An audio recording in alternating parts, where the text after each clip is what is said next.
ನಮಸ್ಕಾರ ವೀಕ್ಷಕರೇ. ಕನ್ನಡ ಸಾಹಿತ್ಯ ಪರಿಷತ್ತಿನ ಅಧ್ಯಕ್ಷ ಮಹೇಶ್ ಜೋಶಿ ಅವರನ್ನ ಅಮಾನತು ಮಾಡಿ ಆಡಳಿತಾಧಿಕಾರಿಯನ್ನ ನೇಮಕ ಮಾಡಬೇಕು ಅಂತೇಳಿ ಕನ್ನಡ ಸಾಹಿತ್ಯ ಪರಿಷತ್ ತುಳಸಿ ಸಮಿತಿ ಆಗ್ರಹವನ್ನ ಮಾಡಿದೆ.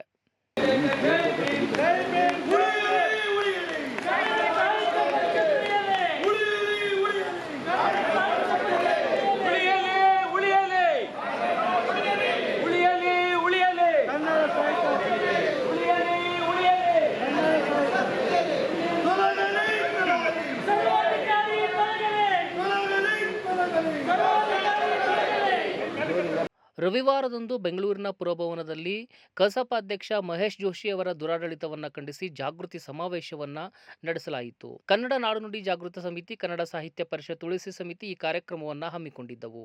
ಕಸಾಪ ಅಧ್ಯಕ್ಷರ ವಿರುದ್ಧ ತನಿಖೆ ಮುಗಿಯುವವರೆಗೂ ವಾರ್ಷಿಕ ಸಭೆ ನಡೆಸದಂತೆ ನಿರ್ಬಂಧ ಹೇರಬೇಕು, ಸಹಕಾರ ಇಲಾಖೆ ಆರಂಭಿಸಿರುವ ತನಿಖೆಯನ್ನ ತ್ವರಿತಗೊಳಿಸಬೇಕು, ಕಸಾಪ ದಾಖಲೆಗಳನ್ನು ತಕ್ಷಣವೇ ವಶಕ್ಕೆ ಪಡೆಯಬೇಕು, ಆರೋಪಗಳ ಬಗ್ಗೆ ನಿಷ್ಪಕ್ಷಪಾತವಾಗಿ ತನಿಖೆಯನ್ನು ನಡೆಸಬೇಕು ಎನ್ನುವಂತಹ ನಿರ್ಣಯ ಸೇರಿದಂತೆ ಹಲವು ನಿರ್ಣಯಗಳನ್ನು ಈ ಸಮಾವೇಶದಲ್ಲಿ ಕೈಗೊಳ್ಳಲಾಯಿತು. ನಮ್ಮ ಕನ್ನಡ ಸಾಹಿತ್ಯ ಪರಿಷತ್ತು ನಾಲ್ವಡಿ ಕೃಷ್ಣರಾಜ ಒಡೆಯರವರ ಒಂದು ಅಲ್ಲಿಂದ ಸ್ಥಾಪಿತವಾದಂಥದ್ದು. ಮುಖ್ಯವಾಗಿ ಇಲ್ಲಿ ಕನ್ನಡಿಗರ ಐಕಮತ್ಯವನ್ನು ಸ್ಥಾಪಿಸಿ ನಮ್ಮ ಸಾಹಿತ್ಯ ಸಂಸ್ಕೃತಿಯನ್ನು ನಾಡಿನುದ್ದಕ್ಕೂ ಪಸರಿಸಬೇಕು ಅನ್ನೋ ಉದ್ದೇಶದಿಂದ ಆಗಿದ್ದು. ಆದರೆ ಈ ಕನ್ನಡ ಅಖಿಲ ಭಾರತ ಕನ್ನಡ ಸಾಹಿತ್ಯ ಸಮ್ಮೇಳನ ಏನು ನಡೀತು, ಇದರಲ್ಲಿ ನಮ್ಮ ಜಿಲ್ಲಾ ಸಾಹಿತ್ಯ ಪರಿಷತ್ತಿನ ಒಗ್ಗಟ್ಟನ್ನು ಒಡೆಯಲಾಯಿತು. ಹಾಗೂ ನಮ್ಮನ್ನು ಸದಸ್ಯರನ್ನು ಒಂದು ಅನುನಯದಿಂದ ಸೌಜನ್ಯದಿಂದ ನಡೆಸ್ಕೊಳ್ದೇ ಎಲ್ರಿಗೂ ಕೂಡ ತುಂಬ ನಿಕೃಷ್ಟವಾಗಿ ಕಂಡು ನಮಗೆ ಮನಸ್ಸಿಗೆ ತುಂಬ ನೋವಾಗಿದೆ. ಹಾಗಾಗಿ ಈ ಒಂದು ಸಾಹಿತ್ಯ ಸಮಾವೇಶದಲ್ಲಿ ನಾವು ಎಲ್ರಿಗೂ ಏನು ನಮ್ಮ ಒಂದು ಅವರಿಗೆ ಮನವಿ ಮಾಡಿಕೊಳ್ಳೋದು ಅಂತಂದರೆ, ನಮ್ಮ ಈ ಕನ್ನಡ ಸಾಹಿತ್ಯ ಪರಿಷತ್ತಿನ ಒಂದು ಸಂಸ್ಕೃತಿಯನ್ನು ಉಳಿಸೋಣ, ಮೂಲ ಉದ್ದೇಶವನ್ನು ನಾವು ಮೇಲಕ್ಕೆತ್ತೋಣ. ಹಾಗೂ ಸಾವಿರಾರು ವರ್ಷಗಳಿಂದ ನಡೆದು ಬಂದಿರತಕ್ಕಂಥ ಕನ್ನಡದ ಒಂದು ಹೋರಾಟಗಳನ್ನು ಎತ್ತಿ ಹಿಡಿಯೋಣ ಅಂತ ಹೇಳಿ ನಮ್ಮ ಆಶಯ ಆಗಿದೆ. ಮಹೇಶ್ ಜೋಶಿ ಅವರು ನಮ್ಮ ಅಖಿಲ ಭಾರತ ಕನ್ನಡ ಸಾಹಿತ್ಯ ಸಮ್ಮೇಳನ ಮಂಡ್ಯದಲ್ಲಿ ನಡೆದಾಗ ನಮ್ಮೆಲ್ರಿಗೂ ಸಂಪೂರ್ಣ ಅರಿವಾಯಿತು. ಅವರು ಸರ್ವಾಧಿಕಾರಿ ಧೋರಣೆಯನ್ನು ಮಾಡಿ ನಮ್ಮ ಸಮ್ಮೇಳನಕ್ಕೆ ಇಡೀ ಮಂಡ್ಯದ ಜನ ಬಹಳ ಸಂಭ್ರಮದಿಂದ ಸಂತೋಷದಿಂದ ಅದನ್ನು ಒಂದು ಯೋಜಿತಗೊಳಿಸಿದರು. ಆದರೆ ಅವರು ಇದು ಕನ್ನಡ ಅಖಿಲ ಭಾರತ ಸಮ್ಮೇಳನ ಮುಗಿದ ಮಾರನೇ ದಿನವೇ ನಮ್ಮ ಜಿಲ್ಲಾ ಕನ್ನಡ ಸಾಹಿತ್ಯ ಪರಿಷತ್ತನ್ನು ಅವರು ವಜಾಗೊಳಿಸಿದ್ದು ಎಲ್ರಿಗೂ ಮನಸ್ಸಿಗೆ ನೋವಾಯಿತು. ಹಾಗಾಗಿ ಸಾಹಿತ್ಯ ಪರಿಷತ್ತಿನ ಕಾರ್ಯಕ್ರಮಗಳೇ ಇಂದು ನಿಂತೋಗಿದೆ. ನಮಗೆ ನಿಜಕ್ಕೂ ಕಣ್ಣಲ್ಲಿ ನೀರು ಬರುತ್ತೆ.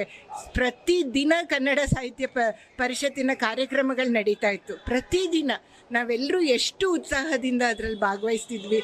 ಇವತ್ತು ಒಂದು ಕಾರ್ಯಕ್ರಮನೂ ನಡೀತಾ ಇಲ್ಲ. ಹಾಗಾಗಿ ಇದೊಂದು ನೋವಾಗಿದೆ. ಜೊತೆಗೆ ಕನ್ನಡ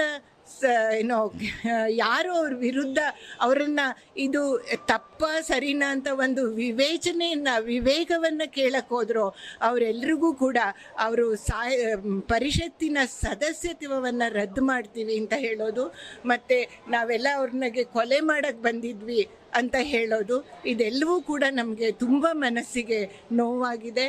ಇದಕ್ಕೆ ಒಂದು ಪರಿಹಾರವನ್ನು ನಮ್ಮ ಸಮಾಜ ಮತ್ತು ನಮ್ಮ ಸಾಹಿತ್ಯದ ಮಂದಿ ಕನ್ನಡಿಗರು ಇದಕ್ಕೆ ಒಂದು ಪರಿಹಾರವನ್ನು ಕೊಡಲಿ ಅಂತ ನಾವು ಆಶಿಸ್ತೇವೆ. ಕನ್ನಡ ಸಾಹಿತ್ಯ ಪರಿಷತ್ತು 110 ವರ್ಷಗಳ ಇತಿಹಾಸವನ್ನು ಹೊಂದಿದೆ.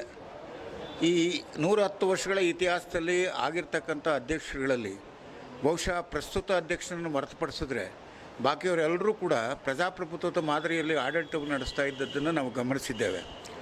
ಆದರೆ ಪ್ರಸ್ತುತ ಅಧ್ಯಕ್ಷರ ಈ ಸರ್ವಾಧಿಕಾರಿ ಧೋರಣೆಯನ್ನು ಮತ್ತು ಆರ್ಥಿಕ ವ್ಯವಹಾರಗಳಲ್ಲಿ ತೊಡಗಿರ್ತಕ್ಕಂಥದ್ದನ್ನು ಕುರಿತು ಪ್ರತಿಭಟಿಸಿ ಕಳೆದ 3-4 ತಿಂಗಳಿಂದ ನಾವು ಸತತವಾಗಿ ಹೋರಾಟವನ್ನು ಮಾಡ್ತಾ ಇದ್ದೇವೆ. ಇವತ್ತು ಅಂತಿಮವಾಗಿ ಕನ್ನಡ ಸಾಹಿತ್ಯ ಪರಿಷತ್ತನ್ನು ಉಳಿಸಿ ಅನ್ನುವಂಥ ಒಂದು ದೊಡ್ಡ ಸಮಾವೇಶವನ್ನು, ರಾಜ್ಯ ಮಟ್ಟದ ಸಮಾವೇಶವನ್ನು ಮಾಡ್ತಾ ಇದ್ದೇವೆ. ನಾವು ಒಂದನ್ನು ಸ್ಪಷ್ಟವಾಗಿ ಮಾನ್ಯ ಅಧ್ಯಕ್ಷರು ತಿಳ್ಕೊಳ್ಬೇಕು, ನಾವು ಯಾವುದೇ ಹೊರಗಿನ ಆರೋಪಗಳನ್ನು ಹೊರಗಿನಿಂದ ಪಡೆದು ಆರೋಪಗಳನ್ನು ಮಾಡ್ತಾ ಇಲ್ಲ. ಸಾಹಿತ್ಯ ಪರಿಷತ್ತಿನ ವಾರ್ಷಿಕ ವರದಿಗಳಲ್ಲಿರ್ತಕ್ಕಂಥ ಅಲ್ಲಿ ಆಡಿಟ್ರು ಎತ್ತಿರ್ತಕ್ಕಂಥ ಆಕ್ಷೇಪಗಳನ್ನು ಕುರಿತು ನಾವು ಸರ್ಕಾರಕ್ಕೆ ಮನವಿ ಮಾಡಿದ್ದೇವೆ, ವಿಚಾರಣೆ ನಡೆಸಬೇಕು ಅಂತೇಳಿ. ವಿಚಾರಣೆಗೆ ಒಳಗಾಗಲಿ. ಅವ್ರನ್ನ ನಾವು ಅಪರಾಧಿ ಅಂತ ಏನು ಹೇಳಿಲ್ಲ, ಅವ್ರನ್ನ ಅಪರಾಧ ಪ್ರಕರಣಗಳಲ್ಲಿ ಇವರು ತೊಡಗಿದ್ದಾರೆ ಅಂತ ಹೇಳಿದ್ದೇವೆ ಹೊರತು ಅಪರಾಧಿ ಅಂತ ಹೇಳಿಲ್ಲ. ಅವ್ರ ಬಗ್ಗೆ ನಮಗೆ ವೈಯಕ್ತಿಕವಾದಂಥ ದ್ವೇಷವೂ ಇಲ್ಲ. ನಾವೇನೇನು ಎತ್ತಿದ್ದೀವಿ ಪ್ರಶ್ನೆಗಳಿಗೆ ಅವರು ಉತ್ತರವನ್ನು ಕೊಡಲಿ. ಅದನ್ನು ಬಿಟ್ಟು ನಮ್ಮ ಮೇಲೆ ನೋಟಿಸ್ ಕೊಡ್ತಕ್ಕಂಥದ್ದು, ಲಾಯರ್ ನೋಟಿಸ್ ಕೊಡಿಸ್ತಕ್ಕಂಥದ್ದು ಮಾಡ್ತಕ್ಕಂಥದ್ದು ಸರಿಯಲ್ಲ. ಅದು ಪ್ರಜಾಪ್ರಭುತ್ವದಲ್ಲಿ ನಡೆಯನ್ನು ಕುರಿತು ವಿರೋಧಿಸ್ತಕ್ಕಂಥ ವ್ಯವಸ್ಥೆ ಇದೆ. ನಾವೆಲ್ಲ ಪ್ರಜಾಪ್ರಭುತ್ವದ ಮಾದರಿಯಲ್ಲಿದ್ದೇವೆ, ಸಂವಿಧಾನದ ಅಡಿಯಲ್ಲಿ ಕೆಲಸ ಮಾಡ್ತಾ ಇದ್ದೇವೆ. ಇವರು ಕೂಡ ಬಯಲಾದ ಅಡಿಯಲ್ಲಿ ಕೆಲಸ ಮಾಡಬೇಕು ಅನ್ನುವಂಥ ಒಂದು ವಿಷಯವನ್ನು ನಾವು ತರ್ತಾ ಇದ್ದೇವೆ. ಅದಕ್ಕಾಗಿ ಈ ಹೋರಾಟ. ಕನ್ನಡ ಸಾಹಿತ್ಯ ಪರಿಷತ್ತಿನ ಹಾಲಿ ಅಧ್ಯಕ್ಷರಾಗಿರ್ತಕ್ಕಂಥ ಜೋಶಿ ಅವರ ಅಧ್ವಾನಗಳು, ಅವರ ಭ್ರಷ್ಟಾಚಾರ, ಅವರ ಕೋಮುವಾದಿ ಗುಣಗಳನ್ನು ಖಂಡಿಸಿ ಕನ್ನಡ ಸಾಹಿತ್ಯ ಪರಿಷತ್ತಿನಂಥ ಒಂದು ಅತ್ಯಂತ ಮೌಲಿಕವಾದ ಸಂಸ್ಥೆಯನ್ನು ಹಾಳುಗೆಡುತ್ತಿರುವಂಥ ಜೋಶಿ ಹಟಾವ್, ಕನ್ನಡ ಸಾಹಿತ್ಯ ಪರಿಷತ್ ಬಚಾವ್ ಅನ್ನುವಂಥ ಒಂದು ಸಮಾವೇಶ ಇಲ್ಲಿ ಅಣಿನೇರಿತಾ ಇದೆ. ಎಲ್ಲ ಕಡೆಯಿಂದ ಸಾಹಿತ್ಯ ಆಸಕ್ತರು ಮತ್ತು ಜನಪರ ನಿಲುವುಳ್ಳಂತಹ ವ್ಯಕ್ತಿಗಳು, ಶಕ್ತಿಗಳು ಇಲ್ಲಿ ಬಂದು ಸೇರಿವೆ. ಭಾಳ ಮುಖ್ಯವಾಗಿ ಇವತ್ತಿನ ನಮ್ಮ ಡಿಮಾಂಡ್ ಏನು, ನಮ್ಮ ಬೇಡಿಕೆ ಏನು ಅಂತ ಕೇಳಿದ್ರೆ, ಜೋಶಿ ಅಂತ ಒಬ್ಬ ಕಮ್ಯುನಲ್ ಕ್ರಿಮಿ, ಕೋಮವಾದಿ ಮನೋಭಾವನೆ ಉಳ್ಳ, ಕಳೆದ ಸಾಹಿತ್ಯ ಸಮ್ಮೇಳನದಲ್ಲಿ ಅಲ್ಪಸಂಖ್ಯಾತರಿಗೆ ನಾನು ಅವಕಾಶನೇ ಕೊಡೋದಿಲ್ಲ ಅಂತ ಹೇಳಿ ಈ ಸಲ ಬಾನು ಮುಸ್ತಾಕ್ ಅವರಿಗೆ ಬುಕ್ಕರ್ ಪ್ರಶಸ್ತಿ ಬಂದಿದೆ ಅನ್ನುವ ಕಾರಣಕ್ಕೆ ಅವ್ರನ್ನ ಪೂರ್ವ ಸೂಚನೆ ಇರಲಾರ್ದೇ, ಚರ್ಚೆ ಇರಲಾರ್ದೇ, ಪ್ರಕ್ರಿಯೆಗಳನ್ನು ಸರಿಯಾಗಿ ಕ್ರಮಬದ್ಧವಾಗಿ ಪಾಲಿಸದೆ ಅವ್ರನ್ನ ಅಧ್ಯಕ್ಷಗಿರಿಗೆ ನೇಮಕ ಮಾಡುವಂಥ ಅಧ್ವಾನಗಳನ್ನು, ಅವ್ರನ್ನ ಅಧ್ಯಕ್ಷ ಮಾಡಿದ್ದು ತಪ್ಪು ಅಂತ ನಾವು ಹೇಳ್ತಾ ಇಲ್ಲ, ಅದನ್ನು ಮಾಡಿದ ಕ್ರಮ ಮತ್ತು ಆತನ ಅವಕಾಶವಾದಿತನ. ಕೆಲವು ದಿನಗಳ ಹಿಂದೆ ಯಾರು ನಾವು ಅಲ್ಪಸಂಖ್ಯಾತರನ್ನು ಸಾಹಿತ್ಯ ಪರಿಷತ್ತಿನ ಒಳಗಡೆ ಬಿಟ್ಕೊಳ್ಳಲ್ಲ ಅಂತ ಹೇಳಿರ್ತಕ್ಕಂಥ ವ್ಯಕ್ತಿ ಇವತ್ತು ಬುಕ್ಕರ್ ಪ್ರಶಸ್ತಿ ಬಂದಿದೆ ಅನ್ನುವ ಕಾರಣಕ್ಕಾಗಿ ಅವರನ್ನು ಒಳಗೊಳ್ಳುವುದಾಗಲಿ, ಹಾಗೆಯೇ ತನ್ನ ಕೋಮುವಾದಿ ಅಜೆಂಡಾಗಳನ್ನು ಒಳಗೊಳಗೆ ಸುಳಿಬಿಡುವುದಾಗಲಿ ಮತ್ತು ಬ್ರಹ್ಮಾಂಡ ಭ್ರಷ್ಟತೆಯ ಆರೋಪಗಳು ಅವ್ರ ಮೇಲಿವೆ. ತನಿಖೆಗೂ ಕೂಡ ಸರ್ಕಾರ ಆದೇಶ ಹೊರಡಿಸಿದೆ. ಇಂಥ ಸಂದರ್ಭದಲ್ಲಿ ಜೋಶಿಗೆ ಒಂದು ಕನಿಷ್ಠ ಪರಿಜ್ಞಾನ ಅನ್ನೋದಿದ್ದರೆ, ಜೋಶಿಗೆ ಒಂದು ನೈತಿಕತೆ ಅನ್ನೋದಿದ್ದರೆ ತಾನು ಸೀದಾ ರಾಜೀನಾಮೆ ಕೊಟ್ಟು ಹೊರಗಾಗಬೇಕು. ನಿಜವಾದ ಒಬ್ಬ ಸಾಹಿತ್ಯ ಆಸಕ್ತ ಅಥವಾ ಒಬ್ಬ ಸಾಹಿತ್ಯ ಜೀವಿ ಆತಾಗಿದ್ದರೆ, ಸಾಹಿತ್ಯ ಜೀವಿಗಳು ನಿರ್ಲಜ್ಜರಾಗಿರೋದಿಲ್ಲ. ಕವಿಗಳು ಅನಿಸ್ಕೊಂಡವರಿಗೆ ಒಂದು ದೊಡ್ಡ ಸಾಮಾಜಿಕ ಹೊಣೆಗಾರಿಕೆ ಇರ್ತದೆ, ಅವರ ಒಳಗೆ ಒಂದು ಅತ್ಯಂತ ಸೂಕ್ಷ್ಮವಾದ ಸಾಮಾಜಿಕ ಪ್ರಜ್ಞೆ ಇರ್ತದೆ ಮತ್ತು ಅಂತಃಸಾಕ್ಷಿ ಅನ್ನುವಂಥದ್ದು ಇರ್ತದೆ.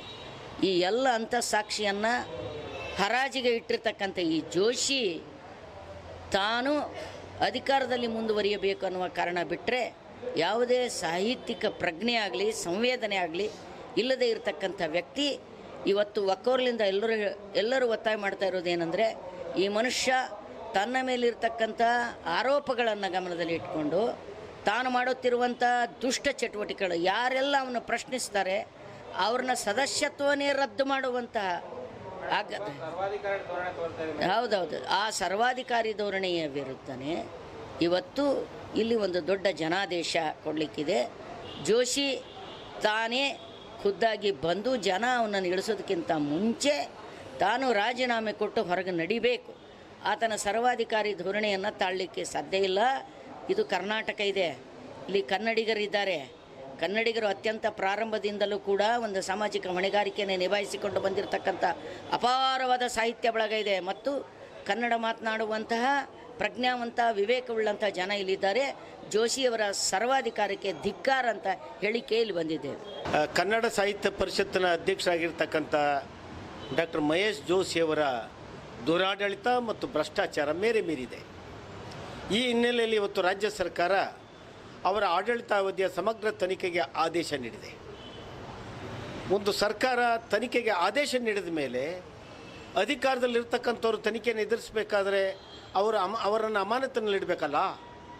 ಅವರ ಅಧಿಕಾರದಲ್ಲಿದ್ದು ತನಿಖೆ ಹೇಗೆ ಯಶಸ್ವಿ ಆಗ್ತದೆ? ಹೇಗೆ ನ್ಯಾಯ ಸಿಗ್ತದೆ?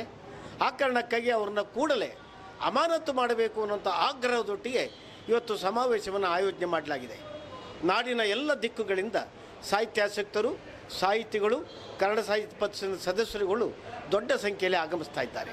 ನಾನು ಈ ಮೂಲಕ ಆಗ್ರಹಿಸ್ತೇನೆ, ಜೋಶಿಯವರೇ ಈ ಕೂಡಲೇ ನೀವು ರಾಜೀನಾಮೆ ನೀಡಿ, ಇಲ್ಲವೇ ಮುಖ್ಯಮಂತ್ರಿಗಳೇ ಅವರನ್ನು ಕೂಡಲೇ ಅಮಾನತು ಮಾಡಿ ವಿಚಾರಣೆಯನ್ನು ಎದುರಿಸುವಂತೆ ಕ್ರಮಕ್ಕೆ ಮುಂದಾಗಿ ಅಂತೇಳಿ ಆಗ್ರಹಿಸ್ತೇನೆ.